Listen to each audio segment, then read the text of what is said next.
ঢাকার পাশে এক গরিব বস্তি, টিনের ঘর, কাদা রাস্তা। আমি গরিব কিন্তু ভেঙে পড়িনি।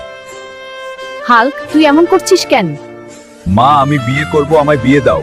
গরিব ঘরেই বিয়ে হয়, কোনো ডিজে নেই, শুধু ঢোল আর মানুষের হাসি। গ্রিন হাল্ক চুপচাপ বিয়েতে বসে। এই গরিবটাই নাকি হাল্ক? কয়েকদিন পর শ্বশুর বাড়ি থেকে ডাক আসে। একই কাপড়ে হাল্ক ছেঁড়া ব্যাগ কাঁধে নিয়ে গ্রামের পথে হাঁটে। হয়তো আজ জামাই হিসেবে সম্মান পাবে। শ্বশুর বাড়িতে আসার পর কাঁচা ঘর, উঠোনে হাঁস মুরগি। শাশুড়ি তাকিয়ে দেখে আগে কাজ কর।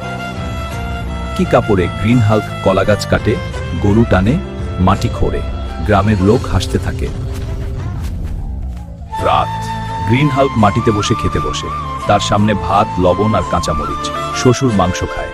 চুপ থাকো, কিন্তু আমি খিদে মরছি। এত শক্ত, তাও এত চুপ। এক হাতে কলা গাছ উপরে ফেলে পুরো গ্রাম থমকে যায়। আমি গরিব কিন্তু দাস না, সম্মান দিলে কাজ করব। শ্বশুর ভয়ে কাঁপে। গ্রামের লোক মাথা নিচু করে। মাফ করো জামাই বাবা। পরদিন সকাল, একই কাপড়ে গ্রিন হাল্ক বসে। তার সামনে গরম ভাত আর মাংস। গরিব হওয়া লজ্জা না, অপমান সহ্য করাই লজ্জা।